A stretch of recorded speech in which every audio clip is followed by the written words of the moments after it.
It's the SportsZone Unfiltered, brought to you by HEB. Welcome back. It's SportsZone Unfiltered on the Kube at Allen Samuels Dodge Chrysler Jeep and Ram of Katy. I am Paul Gallant. He's John Lopez, and with us a special guest, blogger from the blondside.com. We got Jamie Lamb in the house. Jamie. Oh, hi guys. Been wanting to get you on for a long time, just because it's new media. It's something that you do this for yourself on your own. Yep. Blondside.com. It is .com, right? Yep. Blondside.com, and you're covering all sports, so you clearly have the opinions and the expertise on a lot of different sports. But I wanted to get into entering the business on that way on the blondside.com. I'm sure you get a lot of funny looks when you go for credentials, when you try to, but you've landed a lot of interviews and done a lot of things. So we'll get to that. But just entering the business that way, because there are a lot of people who are trying to do that. Yeah, I mean, it's about building relationships, and I think the number one successful thing that I did when I started the business is, say you're this big time athlete, right? I come to you and say, what do you want to talk about? I want to talk about something that's going to benefit you. Do you have a book coming out? Do you have a charity that you just started? Because then they're really anxious to talk to you and give you that interview, as opposed to, hey, you just threw 3 pick sixes, tell me what happened. They're not going to grant just a random blogger that interview. But if I'm looking to showcase your charity and talk about your life as a father, they're going to be like, okay, let's talk about something off the field. And then I just kind of built a portfolio that way. And the reason I want to kind of give a background, because a lot of people may not know it, but you still have the opinions on what we like to talk about here every week, and that's Texans and Super Bowl and Rockets, etc. So let's start with a kind of a wrap up from your perspective on the Texans. You know a lot of the guys. We'll get to the Wade Smith book, etc. But wrap up from where they were at the end of the season and what they still need to get done. Is it still, you're of the opinion like the rest of us, quarterback? Start with that. I would start with Rick Smith. Bye-bye. Bye, Felicia. But, definitely it's a quarterback thing. I don't really know who's coming out in the draft and who we've got, but I don't know. A lot of talk has been, do we need a veteran quarterback? Do we need to grab him from another team? Do we need to look into the draft?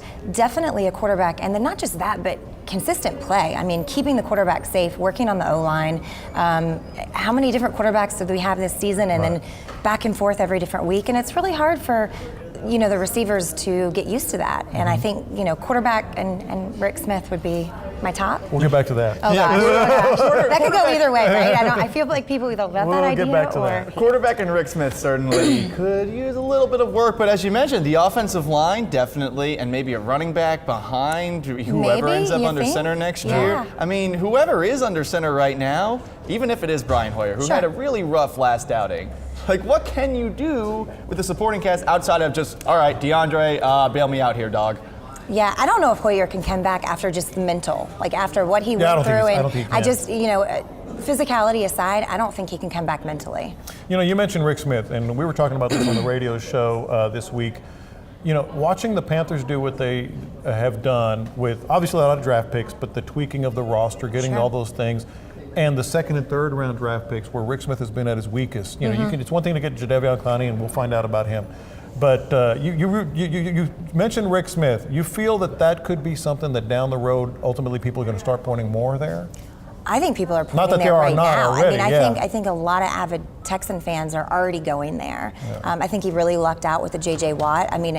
He got booed when that pick came out, and luckily that panned out amazingly. And it wasn't his first choice, a lot of people are saying. Yeah, and that's what you hear. But I think all around, the Texans need to be more aggressive in every aspect of the game. Ticket sales, stadium, they just need to be more aggressive. And everyone looked back at Gary Kubiak, and he was so conservative, and he was so... Right.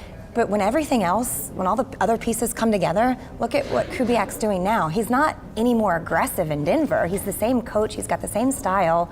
He just has a better supporting cast, like you said. He's got more to work with. Do you think Bob McNair sees what's going on in Denver with Gary Kubiak and Wade Phillips, and he puts a little bit more pressure on Rick Smith because of that? Or do you think it's same old here, just like it's same old with Kubes and Wade in Denver? I think the last press conference that I remember with McNair, I think he finally came out and admitted quite a few things. And up until then, I think he was just very, I support what we're doing, I like what we're doing, we're not making changes. And I think finally, kind of his last announcement was, we need to make some changes. One thing that I've talked about that I like that you do is really put an emphasis on writing, especially on your blog. But you've also written a book with Wade Smith, who's a former Texan. Yes. What's the situation there? So Wade Smith has a really cool foundation. It's the Wade Smith Literacy Foundation, I think is what it is. We've had him on here talking about that. Yeah, and he does a really cool event, Reading with the Pros, and he takes a lot of pro athletes and they go to some underserved schools here in Houston and Dallas. And he invited me to do it last year or the year before, and basically you have a stack of books and you go into the classes and you read. And I felt so bad because the class that got Jamie Lamb was like, what sport do you play? Like, they were so disappointed. But I thought about afterwards, and I'm like, we're reading all these books that other people have written. How cool would it be for Wade Smith to have his own book about how he got into the sport of football, or what it was like growing up, being raised by just his mom. Right. And so we kind of tossed the idea back and forth. And I tell you what, the process of that was one of the coolest, funniest things ever. Sure. Basically what we did, the short version, we got on a Skype call. He was in Dallas at the time, and he basically told me his story and how when he was growing up, he had to have good grades to play. And he's talking 5th and 6th grade, and how he had to go to study hall instead of practice.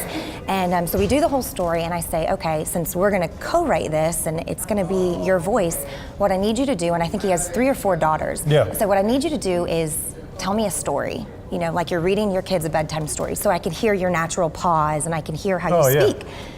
And I wish I had been recording this, because he told this elaborate story of a princess who used to sing in her room and didn't have the security to come out and sing to her friends, and just this whole story, my jaw just dropped, and I'm like, because you could relate. Well, No. But he just got this really cool, he's such a cool guy anyways. And he was really involved in the entire process from getting a publisher.